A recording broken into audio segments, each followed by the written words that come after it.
Tushirikishane tone la upendo, tushirikishane tone la upendo, tushirikishane tone la upendo.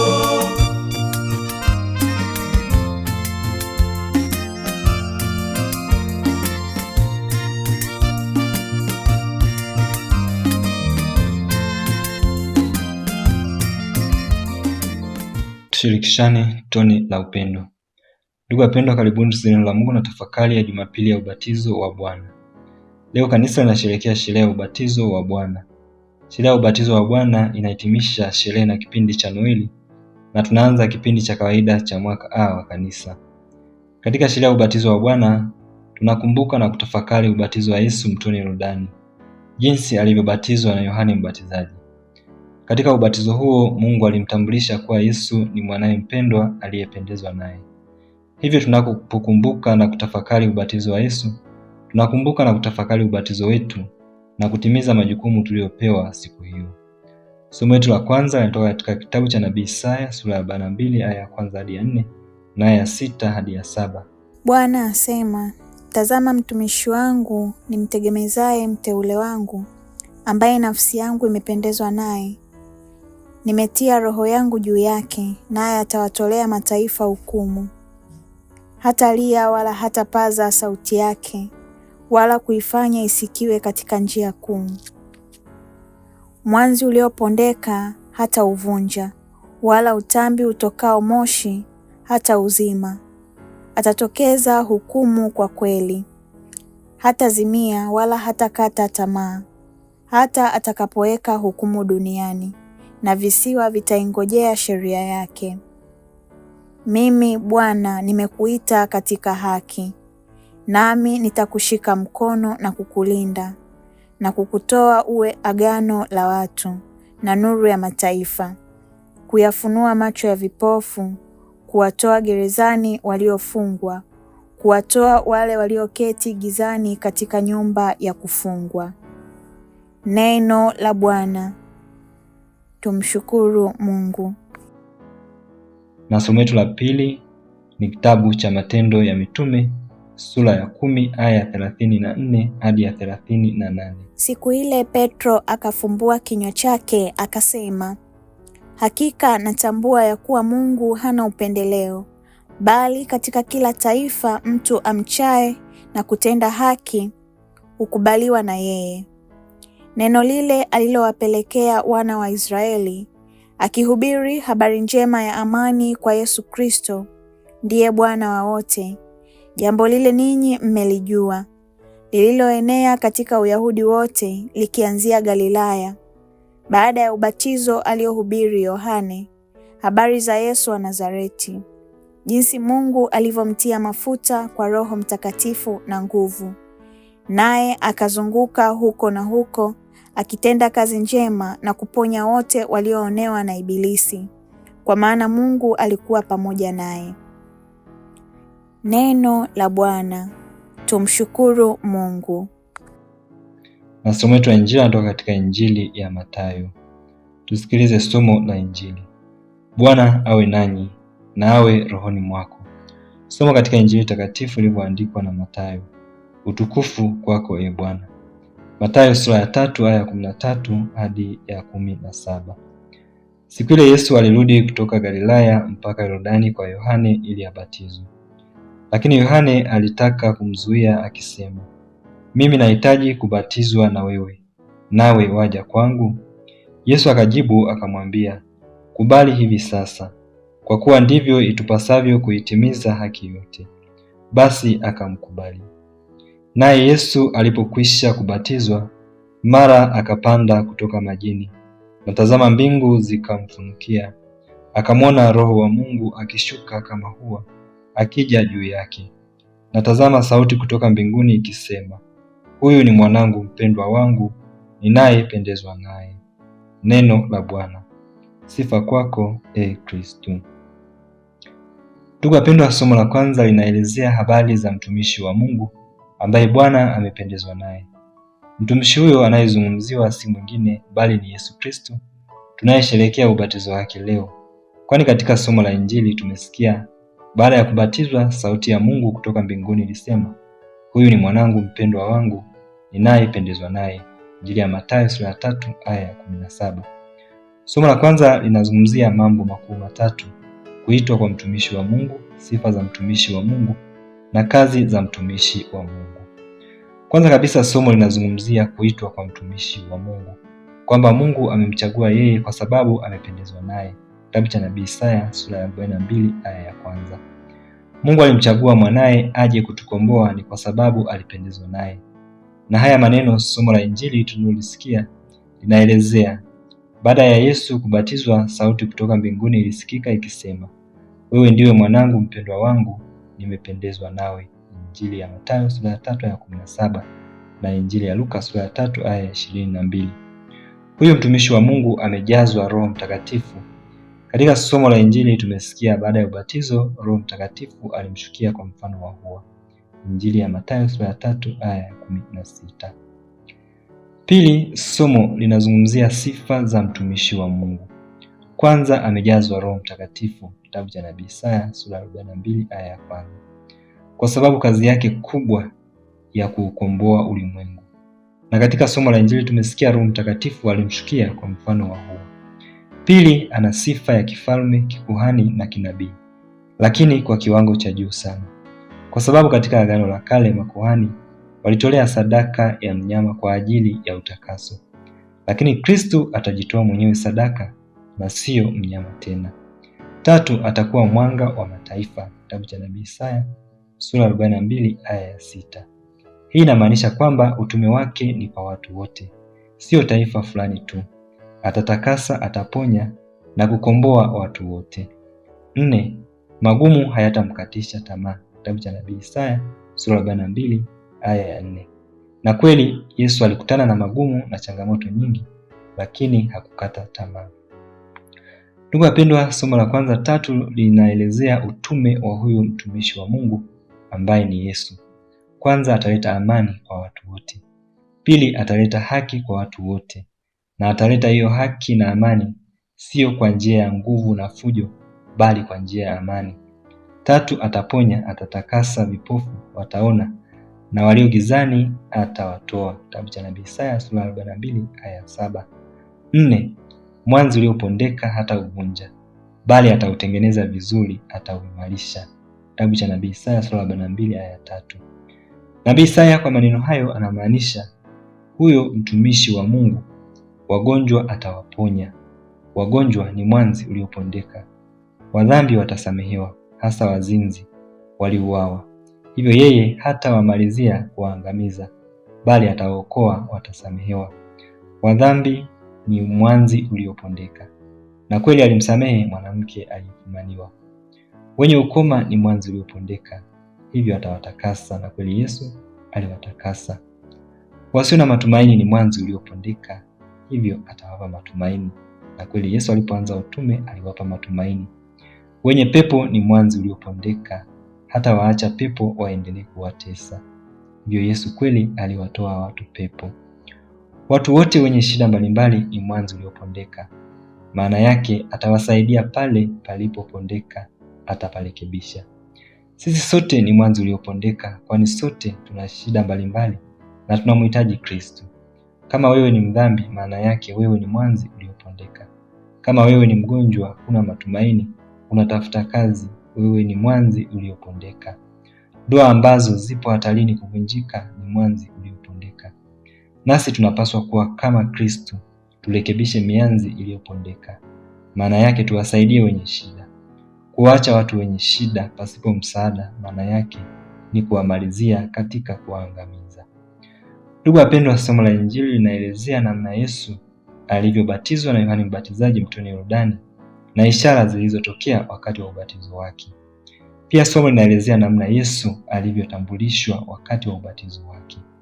Kwanza, kitendo cha Roho Mtakatifu kushuka kama hua na kukaa juu yake ilikuwa ni utambulisho kwamba Yesu ni mtumishi wa Mungu aliyependezwa na Bwana. Pili, kufunguka kwa mbingu ilikuwa ni utambulisho kwamba Yesu ni ufunguo wa mbingu na ana mamlaka. Tatu, sauti iliyosikika kutoka mbinguni ilikuwa ni sauti ya Mungu Baba ikimtambulisha mwanaye. Ndugu wapendwa, Yohane alikuwa akiwabatiza watu ubatizo wa toba, na Yesu alikubali kubatizwa na Yohane Mbatizaji, ili hali yeye hakuwa na dhambi yoyote wala hakurithi dhambi ya asili. Hivyo Yesu hakuhitaji ubatizo, bali alibatizwa kwa sababu zifuatazo. Kwanza, Yesu alikuwa anaisimika rasmi sakramenti ya ubatizo. Kwa ubatizo wake, Yesu alikuwa anaisimika rasmi sakramenti ya ubatizo na kuitilia mkazo kwamba sakramenti ya ubatizo ni ya lazima kwa wokovu wetu. Kwa sababu sakramenti ya ubatizo inatuondolea dhambi ya asili, inaondoa dhambi zote za binafsi, inatupatia neema ya utakaso kwa mara ya kwanza, yatufanya watoto wa Mungu na wa kanisa na warithi wa mbinguni, yatutia alama isiyofutika. Hivyo ndugu zangu wapendwa, kama Yesu asiye na dhambi alikubali kubatizwa, je, sisi ni akina nani tusibatizwe? Hivyo Yesu alibatizwa ili kuisimika rasmi sakramenti ya ubatizo na kuitilia mkazo kuwa ni ya lazima kwa wokovu wetu. Na wakati Yesu anapaa mbinguni, aliwaambia wanafunzi wake, enendeni ulimwenguni kote, mkayafanye mataifa yote kuwa wanafunzi wangu, mkiwabatiza kwa jina la Baba na la Mwana na la Roho Mtakatifu. Injili ya Mathayo sura 28 aya 19. Sababu ya pili ya Yesu kubatizwa ilikuwa ni kutambulishwa kuwa yeye ni mwana wa Mungu. Tumesikia baada ya kubatizwa, Roho Mtakatifu alishuka kwa mfano wa hua, na sauti ilisikika kutoka mbinguni, kuwa huyu ni mwanangu mpendwa niliyependezwa naye. Injili ya Mathayo sura 3 aya 17 na Injili ya Luka sura 3 aya 22. Nafsi ya kwanza ya Mungu ambaye ni Mungu Baba ilimtambulisha kuwa ni mwanaye mpendwa, na Roho Mtakatifu akathibitisha kwa kushuka kwa mfano wa hua. Mungu Baba alimtambulisha mwanaye kwa wote waliokuwepo pale na dunia nzima. Mungu Baba alimtambulisha mwanaye ili tumsikilize mwanaye na kile atakachofundisha tukiweke katika matendo. Tujiulize, je, tunalisikiliza neno lake na tunaliweka katika matendo? Mungu alimtambulisha mwanaye ili tumpokee katika maisha yetu, tumpokee katika mioyo yetu ili atuongoze, atuweke huru, atuimarishe na kututia nguvu. Tujiulize, je, tumempokea katika maisha yetu, katika familia zetu, katika mioyo yetu? Je, tumemruhusu atuongoze, atuimarishe, atutie nguvu na kutuweka huru? Mungu alimtambulisha mwanaye ili tumfuate katika maisha yetu, kwani Yesu ni njia, ukweli na uzima. Tujiulize, je, tumekuwa waaminifu katika kumfuata? Mungu alimtambulisha mwanaye ili tumruhusu afanye kazi yake ndani yetu. Tujiulize, je, tumemruhusu Yesu afanye kazi ndani yetu? Je, tumemruhusu atubadilishe? Mungu alimtambulisha mwanaye kwetu ili tumpende kama yeye anavyompenda mwanaye. Tujiulize, je, tunampenda kama Mungu Baba alivyompenda mwanaye? Nasi tunapobatizwa, Mungu anatutambua na anatutambulisha kuwa sisi ni watoto wake wapendwa na amependezwa nasi. Katika sakramenti ya ubatizo tunafanyika kuwa watoto wa Mungu. Sababu ya tatu ya Yesu kubatizwa ili kupewa rasmi majukumu matatu. Yesu baada ya ubatizo ulikuwa ndio mwanzo wa utume wake hadharani wa kufundisha, kuhubiri, kutakasa, kuponya na kusamehe. Ndugu wapendwa, nasi tulipobatizwa tulipokea huo utume. Tulipokea hayo majukumu ya kufundisha, kuhubiri, kutakasa, kuponya na kusamehe. Kila mmoja anapaswa kujiuliza, je, umekuwa mwaminifu kuyatekeleza hayo majukumu ya kinabii, kikuhani na kifalme? Yesu alikuwa mwaminifu kuyatekeleza majukumu yake mpaka kuutoa uhai wake. Nasi tuwe tayari kutekeleza majukumu yetu, ikiwezekana hata kuutoa uhai wetu. Sababu ya nne ya Yesu kubatizwa ili kutujulisha kwamba yeye ni mlango wa kanisa la mbingu. Tumesikia baada ya ubatizo wa Yesu mbingu zilifunguka. Mbingu zilifunguka kuashiria kwamba yeye ni mlango wa mbinguni na ameondoa vizuizi vinavyofanya tusimuone Mungu. Kufungwa kwa milango ya mbingu maana yake Mungu tulikuwa hatumuoni kiurahisi kwa sababu ya dhambi zetu, bali kufunguliwa kwa milango ya mbingu maana yake Yesu ameondoa vizuizi vyote na tunaweza tena kumuona Mungu kiurahisi kwa njia yake. Mbingu zilifunguka ili tumuone Mungu na kumfikia kiurahisi. Mbingu zilifunguka ili tuuone utukufu na utakatifu wa Mungu.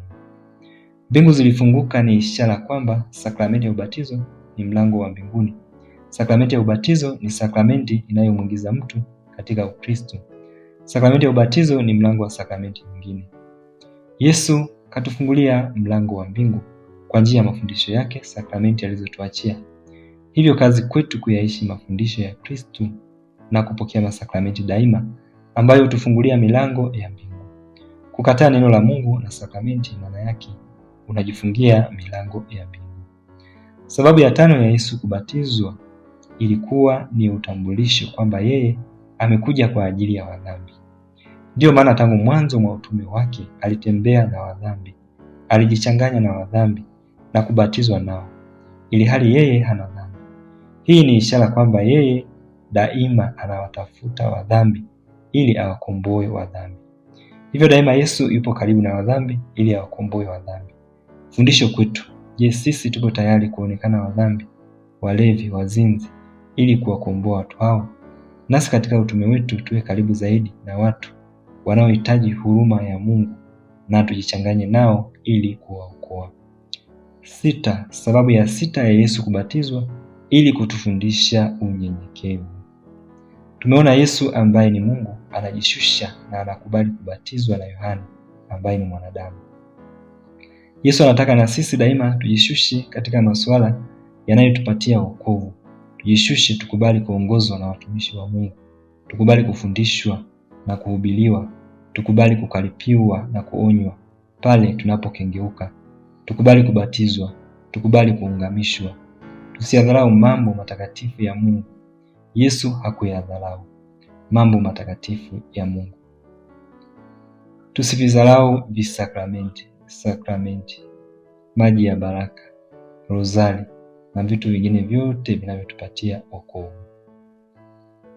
7. Yesu alibatizwa ili kutuonesha nini kinatokea pindi tunapobatizwa. Ubatizo wa Yesu ulikuwa ni kutuonesha nini kinatokea pindi tunapobatizwa. Ishara zote zilizotokea wakati Yesu anabatizwa ndizo zinazotokea kwetu pindi tunapobatizwa. Wakati wa ubatizo wa Yesu, Roho Mtakatifu alishuka.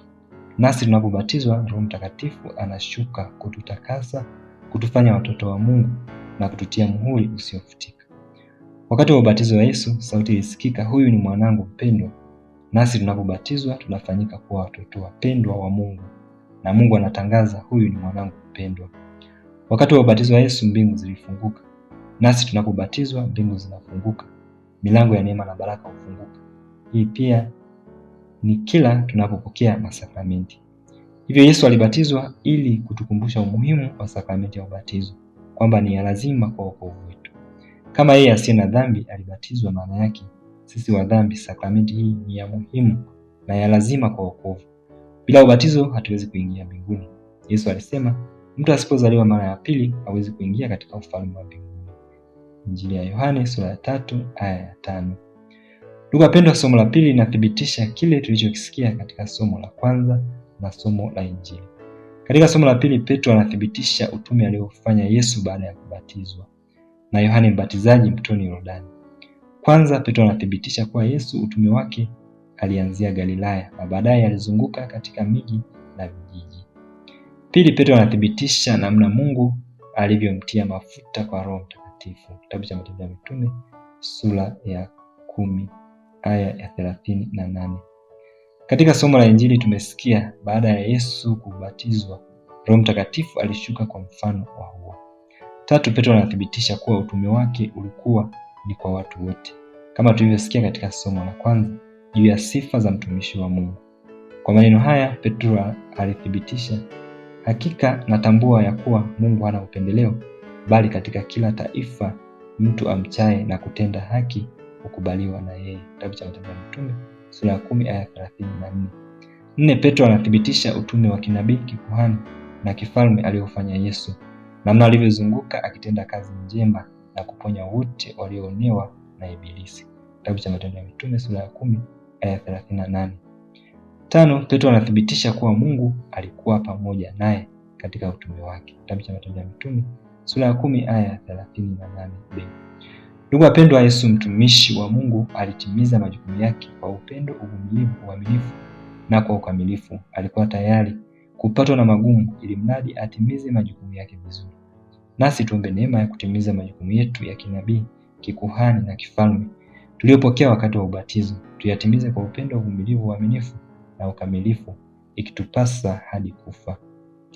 Leo tunaposherehekea ubatizo wa Yesu, tuombe neema ya kutambua umuhimu wa sakramenti ya ubatizo na kutimiza vizuri majukumu tuliyopewa tulipobatizwa. Pia sherehe hii itukumbushe siku zetu za ubatizo na tuzisherehekee, kwani siku hiyo dhambi ya asili na dhambi nyinginezo ziliondolewa. Roho Mtakatifu alishuka kututia muhuri usiofutika. Siku hiyo tulizaliwa upya kiroho na kufanyika watoto wa Mungu, na milango ya mbingu ilifunguka kuashiria hakuna kizuizi cha kumwona Mungu. Itukuzwe damu ya Kristo milele. Amina. Aliyoletea tafakari hii ni mimi Padre Mathias Kunyanja wa shirika la damu azizi ya Yesu. Na neno la Mungu twende kuhubiri, tushirikishane tone la upendo. Mahangaiko ya watu tujifunze, tushirikishane tone la upendo.